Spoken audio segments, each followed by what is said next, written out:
Hi hello friend, कैसे हैं आप लोग। उम्मीद करते हैं कि आप लोग बहुत अच्छे होंगे। अपने स्वास्थ्य पर जो है विशेष तौर पर ध्यान रखना। तो आज हम चर्चा करेंगे धारा 39 यानी आईपीसी, इंडियन पेनल कोड, भारतीय दंड संहिता 1860, जो इसकी अधिनियम संख्या है वो 45 यानी 45 है।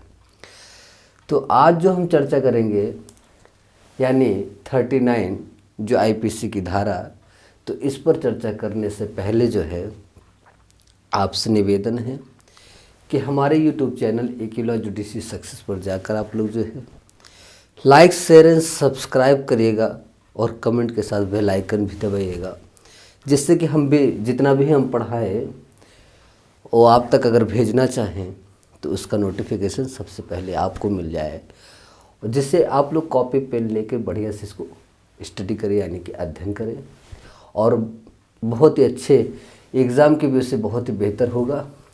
इसको आप लोग बना लिया करिए। डेली जो है एक वीडियो आप लोग देखिए और डेली बना लिया करिए। एग्ज़ाम के व्यू से बहुत ही बेहतर होगा, ठीक है ना। जैसे मेंस का पेपर हो तो आप सरसरी निगाह से 1-2 मिनट भी देख लेंगे ना तो आपके लिए बहुत ही बेहतर होगा, बहुत अच्छा होगा, ठीक है। तो फिर चलिए हम अपने टॉपिक पर आते हैं ना। देखिए धारा 39 जो है, जो आईपीसी की धारा 39 है, वो स्वेच्छापूर्वक जो डेफिनेशन है यानी परिभाषित करता है। कोई व्यक्ति है किसी परिणाम को जो है स्वेच्छा कारित करता है, और किन आधारों पर ऐसा कारित हो सकता है, उसमें आशय का होना अति आवश्यक है और जानकारी का भी होना आवश्यक है, और इतना विश्वास हो कि उस विश्वास के कारण जो है ऐसा कृत्य किया जाना भी आवश्यक है।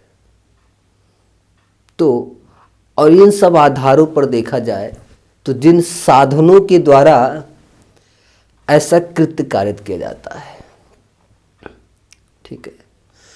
तो हम जो चर्चा कर रहे हैं वो स्वेच्छापूर्वक के आधार पर देख रहे हैं, यानी कि ऐसा जो परिणाम कारित हुआ, वो स्वेच्छा जो परिणाम कारित हो रहा है, तो उन सब आधारों पर देखने को हम बहुत सारी चीज़ें आज चर्चा करेंगे। देखिए आशय और जानकारी और विश्वास का कारण, ये 3 ऐसे हैं जो कृत्य कारित करने के परिणाम तक ये पहुंचते हैं ये लोग, और जिन साधनों के द्वारा ऐसा कृत्य कारित करते हैं और उस अंतिम परिणाम तक वो जो है पहुंचते हैं। तो जानकारी में ज्ञान का होना जानकारी कहा जाएगा, और उसको ऐसा संभाव्यता, ऐसा ज्ञान है कि ऐसा हो सकता है, तो इस बात की जानकारी होना, इस बात को उसको ज्ञान है, इसलिए इस बात को कहा जाएगा जानकारी है उसे। मृत्यु कारित होना इस बात की जानकारी है उसे, और मृत्यु को उस परिणाम तक ले जाना इस बात की जानकारी है उसे। ये नहीं कह सकता कि अज्ञानतावश ऐसा कार्य हो गया, तो अज्ञानता पे छूट नहीं, क्योंकि विधि की अज्ञानता क्षम्य नहीं है, तथ्य की अज्ञानता क्षम्य है, पर विधि की अज्ञानता क्षम्य नहीं है। तो यहाँ पे मनः स्थिति को साबित करना पड़ेगा, यानी मिनसरिया को साबित करना पड़ेगा, ठीक है। तो वही चीज़ है कि जानकारी जो है यानी कि नॉलेज, ऐसी चीज़ की जानकारी जो कृत्य, कोई व्यक्ति ऐसा कोई कृत्य करता है और उस परिणाम तक जाता है जिसको पूर्णतः उसे जानकारी इस बात की है कि ऐसा कृत्य करूँगा तो अंतिम जो परिणाम होगा ऐसा ही होगा, इस बात को जानकारी उस व्यक्ति को है। ऐसा कारित करेंगे जिस कारित करने का जो अंतिम परिणाम होगा उस बात की जानकारी इससे है। मतलब इस व्यक्ति को उस बात की ज्ञान है कि हम ऐसा कुछ उस परिणाम तक करेंगे जिससे कि उस व्यक्ति को ऐसा क्षतिकारित होगा, और इस बात की जानकारी इस व्यक्ति को है। और उस आशय के साथ जो है करेगा ये, और जिस परिणाम को वो अंतिम इच्छा रखता है कि क्या करेगा, कि अपने आचरण द्वारा ऐसा कृत्य करेगा जिससे कि उसकी जो इच्छा हो वो पूरी हो जाए। इस आशय भाव से उस परिणाम तक जाएगा जो अपने आचरण से उस इच्छा को पूरी करता है इस व्यक्ति के द्वारा।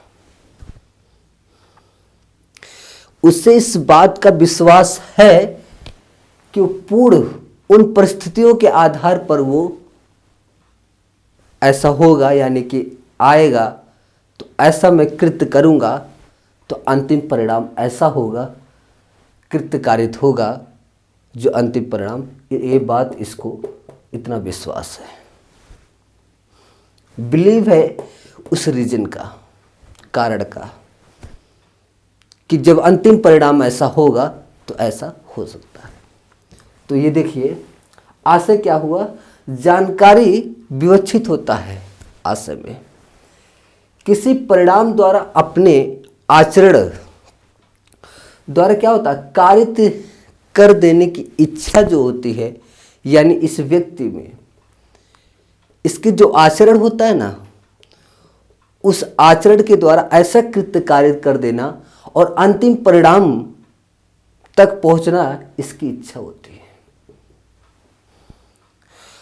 और इस विश्वास के साथ उस परिस्थिति यानी पीड़ित की उपस्थित होना, इसको पूरा विश्वास होता है, पूरा बिलीव होता है इसको उस रीजन तक का। यानी सारी दायरा जो होता है, यानी कब जो मतलब क्या है, पीड़ित व्यक्ति है कब कहाँ कैसे जाता है, क्या नहीं करता है, सारी बात की जानकारी इस व्यक्ति को है। और इतना इसको विश्वास है कि पीड़ित इतने समय तक ये यहाँ पे उपस्थित हो सकता है, और उसी समय क्या करेगा ये व्यक्ति, उसी समय के बीच में ऐसा कृत्य कारित करेगा जिससे कि अंतिम परिणाम तक ये पहुंच सके। ठीक है भैया, यानी कि ये व्यक्ति अपने जो साधन से, जिस साधन जैसे कि तलवार है, भाला है, डंडे हैं और बंदूक है, किसी भी साधन के द्वारा वो कृत्य कारित करता है जो अंतिम परिणाम उसका मृत्यु तक भी हो सकता है, मृत्यु भी हो जाता है। तो इसका जो विश्वास यानी बिलीव है, जो रीजन है, ये उस पीड़ित को इतना क्षतिकारित यानी कि उसको उस परिणाम तक ऐसा कर देने की इच्छा इस व्यक्ति के अंदर पूरा उस आशय पूर्ण रूप से ऐसा उस व्यक्ति के अंदर ऐसा आशय आता है, और उस विश्वास के साथ क्या करता है, वो ऐसा कृत्य कारित उस पीड़ित व्यक्ति के साथ कर देता है। ठीक है, यानी कि कोई व्यक्ति है तो कोई व्यक्ति को इस बात की जानकारी है और इस बात का ज्ञान है कि ऐसा कृत्य कारित कर देने से वो परिणाम जो अंतिम पीड़ित व्यक्ति को क्या होगा, मृत्यु तक कारित करने की वो स्थिति उन साधनों के द्वारा ऐसा कृत्य कारित हो सकता है। और इस आशय के साथ उसे इस बात की पता है कि हम अपनी इच्छा को पूर्ति करने के लिए हम ऐसा कृत्य करेंगे जो मेरा अंतिम परिणाम ये होगा। इस आशय के भाव के साथ जो है ये कृत्य कारित करता है। इसको पूर्ण विश्वास है कि पीड़ित व्यक्ति ऐसे समय पे उपस्थित हो सकता है और ऐसे ही समय पे हम क्या करेंगे, उसको ऐसा क्षतिकारित करेंगे और उन्हीं साधनों के द्वारा ऐसा करेंगे, तब जाकर वो क्या होता है, वो यानी कि अपने अंतिम परिणाम तक पहुंच पाता है। देखिए, ये जो व्यक्ति है अपने साधनों के द्वारा ऐसा कृत्य कारित करता है, इस व्यक्ति को गोली लगने से क्या होता है, मृत्यु कारित हुआ। जब इस व्यक्ति को मृत्यु कारित हुआ तो आशय और जानकारी के साथ हुआ। जो इस बात की, यानी आशय और जानकारी के साथ जब हुआ तो इस बात की जांच होगी। आशय इंटेंशन जो है, नॉलेज यानी कि जानकारी को, इस बात का जांच होगा। जब जांच होगा तो युक्त व्यक्ति के संदर्भ में होगा और उन्हीं परिस्थितियों के आधार पर होगा जो जैसा कृत्य किया गया, ऐसा वही युक्त व्यक्ति के जो संदर्भ में होगा, उन्हीं परिस्थितियों के आधार पर वो क्या करेगा, उस कृत्य को क्रियात्मक रूप में लाके उस अंतिम निर्णय तक पहुंचने का प्रयास करेगा। जब उसे ये बात को लग जाएगा कि ऐसा ही स्थिति और ऐसे ही परिस्थिति के आधार पर ये कृत्य कारित किया गया है, तब वहाँ पे प्रूफ हो जाएगा ये व्यक्ति जो है किन किन भाव से ये ऐसा ऐसा कृत्य किया। जो एक कृत्यों की क्या होती है, श्रृंखला तैयार हो जाती है, जो वो व्यक्ति अंतिम परिणाम तक वो घोषित कर देता है, यानी अंतिम परिणाम तक वो पहुंच जाता है, ऐसा मृत्यु कारित कर देता है, जिससे बाद में जब पूरा तरह से निर्णित हो जाता है, पता चलता है कि यही व्यक्ति आरोपी है। जब आरोप सिद्ध हो जाता है पूरा,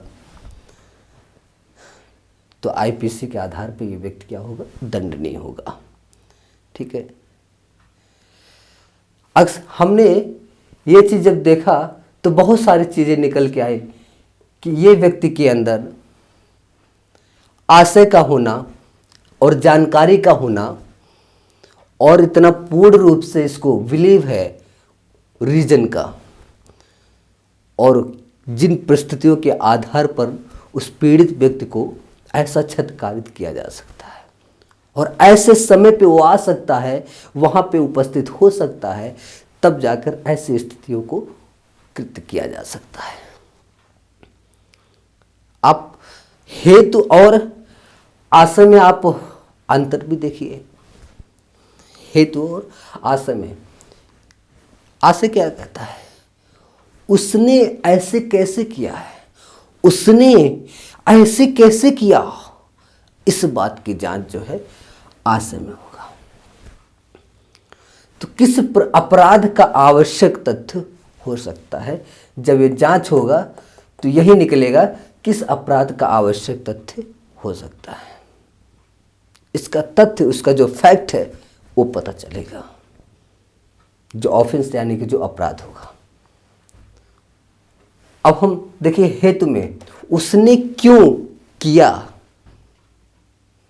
आपने इसमें देखा कि उसने ऐसे कैसे किया, इस बात की जांच होगी, और जब जांच होगी तो क्या पता चलेगा, किस अपराध का आवश्यक तथ्य हो सकता है, यानी जो ऑफेंस है उसका जो फैक्ट है वो क्या हो सकता है, इस बात को जांच करने के बाद पता चलेगा। और हेतु में, यानी आशय और हेतु में जो अंतर है, अब हेतु क्या कहता है, उसने क्यों किया ऐसा। ठीक है, यानी उसने क्यों किया, यह इस बात की जांच होगी जो अंतिम साक्ष्य विधि में सुसंगत साक्ष्यात्मक क्या होगा, तथ्य हो सकता है। ठीक है, क्लियर हुआ। यानी उसने क्यों किया, इस बात की लेकर जांच होगी, और क्या होगा, साक्ष्य विधि में जो एविडेंस है उस विधि में क्या होगा, सुसंगत साक्ष्यात्मक तथ्य को, यानी जो फैक्ट होगा उसको हो सकता है, यानी उस बात की जांच जब, यानी उसने क्यों किया, जब इस बात की जांच हो जाएगी तब जाके ये बात निकलेगा कि एविडेंस का जो सुसंगत साक्ष्यात्मक तथ्य यानी जो फैक्ट है वो हो सकता है। तो ये व्यक्ति जिस भी साधन के साथ किसी व्यक्ति को ऐसा कार्य करते हुए, चाहे वो आशय के साथ करे, चाहे जानकारी के साथ करे या विश्वास के कारण करे, तो ये व्यक्ति इन तीनों की स्थितियों के आधार पर करता है। इस बात की जानकारी है कि ऐसा कृत्य करने से ऐसा परिणाम हो सकता है, इस बात को इसकी जानकारी है, और ऐसा आशय के साथ करता है कि अपने उन आचरण के आधार पर ऐसा कृत्य करता है कि उसे अंतिम परिणाम पर पहुंचने की इसको इच्छा होती है, ऐसा कृत्य कर देने की इसको इच्छा होती है, और इस विश्वास के साथ उसको इतना बिलीव होता है उस रीजन तक कि ऐसा व्यक्ति वहां पे आएगा तो ऐसा कृत्य करूंगा, ये जाके अंतिम परिणाम होगा ये व्यक्ति के द्वारा। ठीक है, तो आपको ये सारी बातें बहुत सारी आपको निकल के आई जो आपको बताया। ठीक है, तो इसको हम जहाँ तक उम्मीद करते हैं आप लोग को पूरी जानकारी हो गई होगी। फिर हम मिलेंगे नेक्स्ट वीडियो में। इसी के साथ जय हिंद, जय भारत। आप लोग मेहनत करते रहिए, हम आपके साथ हैं, सदा मेहनत करवाते रहेंगे। ठीक है, जितना हो सकेगा हम आपको एग्ज़ाम के पहले पहले पूरा प्रयास करेंगे आपका सिलेबस समाप्त करके। ठीक है, इसी के साथ चलते हैं। जय हिंद, जय भारत।